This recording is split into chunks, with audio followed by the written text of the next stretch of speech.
बिस्मिल्लाहिर्रहमानिर्रहीम। अस्सलाम वालेकुम दोस्तों।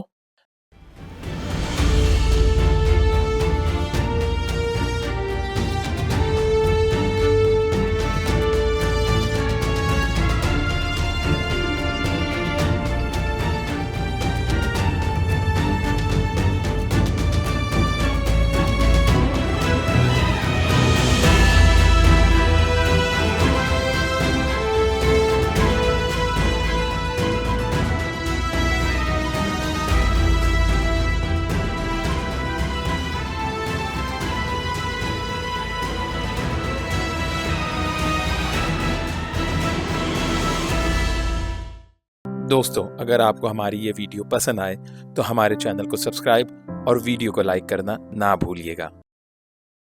मातम हुसैन और ताज़ियदारी की इब्तिदा इस उम्मत में क्यों कर हुई और कब हुई, इस पर सबसे मुफस्सिल कलाम अल्लामा इब्न कसीर दिमश्की ने अपनी किताब अल-बिदाया व नहाया की जिल्द 11 में किया है। 334 हिजरी में जब ईरानी नस्ल देलमी हुक्मरान मुइज़ुद्दौला बिन बवई को खिलाफत अब्बासिया में खुद मुख्ताराना तौर पर मनसब वज़ारत मिला तो हादसा करबला के तकरीबन 300 बरस बाद यानी 352 हिजरी में उसने मातम हुसैन और ताज़ियदारी की रसूमात का इजरा करवाया। अब्बासी खलीफा खुद उस वक्त तक इस हद तक कमज़ोर हो चुका था कि बावजूद इन रसूमात के मुखालिफ होने के वो इस बाबत ना कुछ कह सका और ना कर सका। इब्न कसीर लिखते हैं कि 352 हिजरी में माह मुहर्रम की 10वीं तारीख को मुइज़ुद्दौला देलमी ने हुक्म दिया कि बाजार सारे बंद रखे जाएं, औरतें मातमी लिबास पहनकर चेहरे खोलें, बाल बिखेरें और मुंह और रुखसार पीटती हुई बगदाद के बाजारों में मातम हुसैन करती फिरें। अहले तशय्यो ने इस हुक्म की बाखुशी तामील की। ताहम पहले साल तो कोई फसाद बरपा ना हुआ,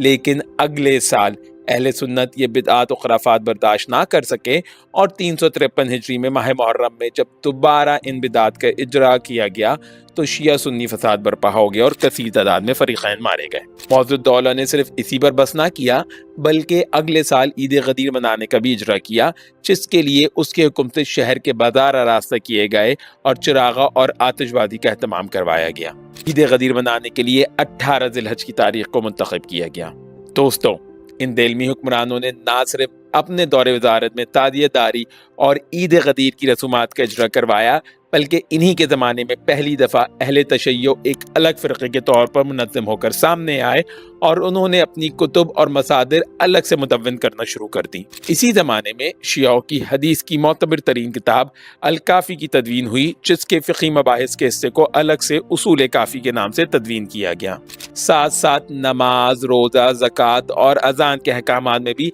अहले सुन्नत से मुमय्यज़ यानी अलग होने के लिए तब्दीलियाँ की गई, जैसा कि अफ्तार में ताख़ीर करना और अजान में हय्या अलल खैर वल अमर वगैरह का इजाफा करना। इसके साथ साथ तवल्ला और तबर्रा की रसूमात भी इजाद की गई, जिनके तहत अहले बैत से मोहब्बत के ऐलान को तवल्ला का नाम दिया गया और असहाबे कराम को दुश्मनान अहले बैत करार देकर उनसे बेदारी को तबर्रा से मौसूम किया गया। बगदाद की मसाजिद के दरवाज़ों पर खुलफाए सलासा यानी सैयदना अबू बकर, उमर और उस्मान, सैयदना मुआविया, मरवान और सैयदा आयशा पर लानत रखवाई गई। माअज़ल्लाह सुम्मा माअज़ल्लाह। इस रस्म बद के इजरा से एक दफा फिर बगदाद में शिया सुन्नी फसादात फूट पड़े, जिसकी वजह से वक्ती तौर पर इन रसूमात पर पाबंदी आयद कर दी गई। ताहम मुइज़ुद्दौला के भतीजे इज़्ज़ुद्दौला ने जब ये देखा कि लोग इन बिदात को भूलने लगे हैं तो उनको मुस्तकिल बुनियादों पर रिवाज देने की गर्ज से उसने अपने दौरे वज़ारत में इराक में 2 मुतबर्रिक मुकामात दरियाफ्त कर लिए। सैयदना अली की वफात के तकरीबन 350 बरस बाद यानी 369 हिजरी में इराक में नजफ के इलाके में सैयदना अली की कब्र दरियाफ्त करके उसको मुशहद अली का नाम दिया गया,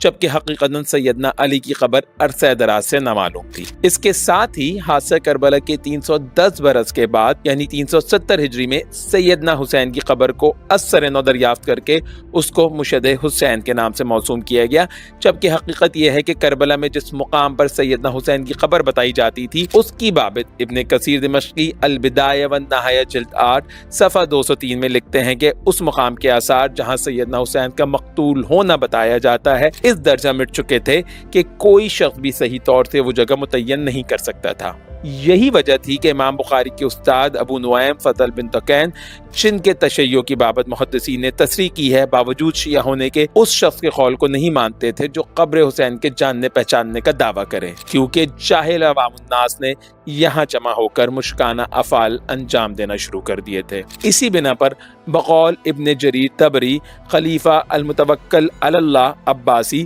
جن کی بابت علامہ ابن کثیر دمشقی لکھتے ہیں کہ وہ نہایت متبع سنت اور امام احمد بن حنبل کے معتقد تھے، نے 236 ہجری میں حکم دیا کہ قبر حسین بن علی کو ڈھا دیا جائے اور آس پاس زائرین کے لیے جو سرائے تعمیر کیے گئے ہیں ان کو منہدم کر کے پورے علاقے میں آبپاشی کی جائے اور لوگوں کو وہاں جانے سے منع کیا جائے۔ ساتھ ہی حکم دیا کہ اس مقام پر زراعت کا کام شروع کروا دیا جائے۔ طبری جلد 11 صفحہ 44۔ لیکن دہلمیوں نے اپنے زمانے میں برسر اقتدار آنے کے تقریباً 135 سال کے بعد یعنی 370 ہجری میں یہاں مشہد حسین تعمیر کروا دیا، جبکہ اس سے پیشتر اس علاقے میں 100 سال سے زیادہ عرصے تک زراعت ہوتی رہی تھی اور اس وقت سے لے کے آج تک یہ علاقہ زائرین کے لیے مرجع کی جگہ بنا ہوا ہے۔ دہلمیوں اور بنی بوئی کا سیاسی اقتدار تقریباً 1 صدی تک رہا، یہاں تک کہ سلجوقی جو کہ مذہباً سنی المسلک تھے انہوں نے آ کر انتظام حکومت اپنے ہاتھ میں لیا اور یوں دہلمیوں کے اقتدار کا خاتمہ ہو گیا۔